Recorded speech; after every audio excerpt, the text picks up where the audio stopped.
என் தேவனே, என் சத்துருக்களுக்கு என்னை தப்புவியும்.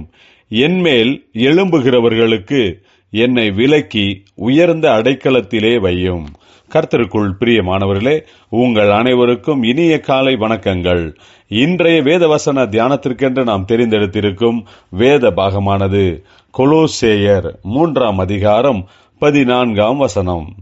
இவை எல்லாவற்றின் மேலும் பூரண சற்குணத்தின் கட்டாகிய அன்பை தரித்துக் கொள்ளுங்கள்.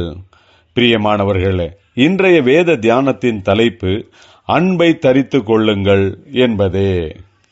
தேவனுடைய ஜனங்கள் பழைய வாழ்க்கையை விட்டுவிட்டு கிறிஸ்து இயேசுக்குள்ளாக புதிய மாற்றத்தை அடைய வேண்டும் என்று அப்போஸ்தலனாகிய பவுல் கொலோசேய சபையாருக்கு சொல்லுகிறார். நீங்கள் தேவனால் தெரிந்து கொள்ளப்பட்ட பரிசுத்தரும் பிரியருமாய் உருக்கமான இரக்கத்தையும் தயவையும் மனத்தாழ்மையையும் சாந்தத்தையும் நீடிய பொறுமையையும் தரித்துக் கொண்டு ஒருவரை ஒருவர் தாங்கி ஒருவர் பேரில் ஒருவருக்கு குறைபாடு உண்டானால் கிறிஸ்து உங்களுக்கு மன்னித்தது போல ஒருவருக்கொருவர் மன்னியுங்கள். இவை எல்லாவற்றின் மேலும் பூரண சற்குணத்தின் கட்டாகிய அன்பை தரித்துக் கொள்ளுங்கள் என்று பவுல் புத்தி சொல்லுகிறார். எல்லாவற்றை பார்க்கிலும் அன்புதான் மிகவும் மேன்மையானது. நம்மீது வைத்த அன்பினால்தான் இயேசு கிறிஸ்து இந்த பூமிக்கு இறங்கி வந்தார். பாவமறியாதவராக அவர் இருந்தாலும் நம்மேல் வைத்த அன்பினால்தான் கல்வாரி சிலுவையில் நமக்காக நம்முடைய பாவங்களை ஏற்றுக்கொண்டு மரித்தார். தேவனுடைய அன்பை நாம் தரித்துக் கொண்டிருக்கும் போது நாம் மட்டும் அதை அனுபவிக்காமல் மற்றவர்களுக்கும் பகிர்ந்து கொடுக்கிறவர்களாக இருக்க வேண்டும்.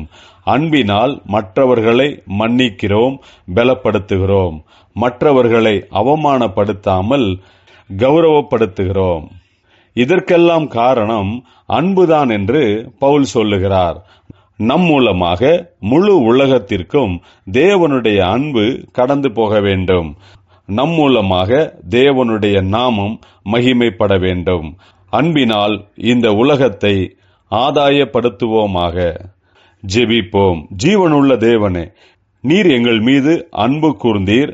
அதேபோல் நாங்களும் ஒருவரோடு ஒருவர் அன்புள்ளவர்களாக இருக்க வேண்டும் என்று கட்டளையிடுகிறீர்.